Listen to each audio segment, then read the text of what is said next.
Channel 5. And we continue our team coverage tonight as we track Hurricane Matthew, of course, a major hurricane at this hour. We are expecting, and we'll have a new storm track. The 11 o'clock advisory an hour from now actually comes in a bit earlier. You know you'll get it first right here from our Storm Team 5 Chief Meteorologist, Steve Weigel. We are also simulcasting right now on our partner station, Fox 29. Steve, so what's the word at this hour? Well, the computer models, because all the models start to come in during the evening, it looks like there's, again, a little bit of a shift to the west. A little closer to the coastline of Florida. The official forecast will come in. It'll probably be very similar to what we had at 5 o'clock, with a track extremely close to the Treasure Coast and a little farther offshore, not much, 50 miles maybe, off Palm Beach County. And really the peak weather here is overnight Thursday and into Friday, probably the noon hour, and then moving up after that. There's a look at the storm today and tonight. It is moving away from the north coast of Cuba and headed through the Bahamas, where we have warnings for just about every Bahamian island, and eventually in towards South Florida. So here's the track. This is Thursday, 2 p.m., just south of Grand Bahama, just off the Florida coastline, and then working as close as approach to Palm Beach County will be tomorrow evening about this time, between 8 and 10 p.m., less than 60 miles off our coast, roughly 50 from Jupiter and Palm Beach and West Palm, and then slowly working, not so slow, about 10 to 15 miles an hour northwest track.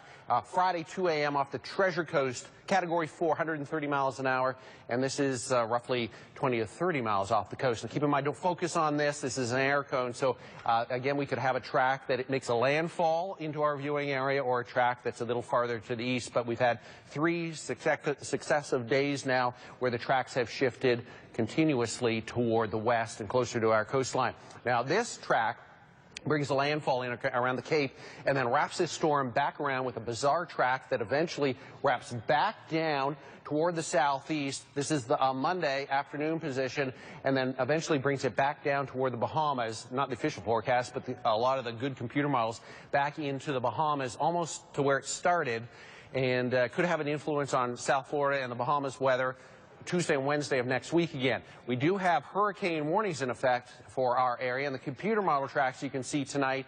There has been a shift in at least some of the models to the west again. We could not see earlier the west end in Grand Bahama.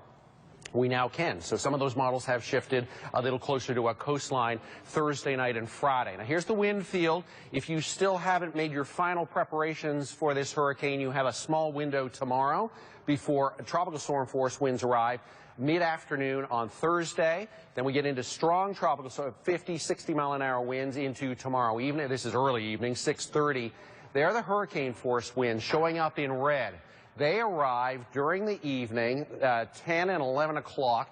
These are 70 and 80 mile an hour winds potentially from North County, Martin County, down just south of West Palm. Strong tropical storm force winds, which will create power outages and some tree damage and structural damage. And then this entire hurricane drags this area of hurricane force winds up into the Treasure Coast. That's 3:30 in the morning. This is the middle of the night, peak hurricane conditions for the Treasure Coast, in a storm that is closer to the beaches in Vero and Fort Pierce by 20, 30 miles just off the coastline. And then slowly by around daybreak or shortly before, beginning to pull away, and then eventually later Friday, far enough to the north that it doesn't have quite as big an impact anymore. So a storm surge, a quick look at storm surge. At this point, here are the numbers. These are put out by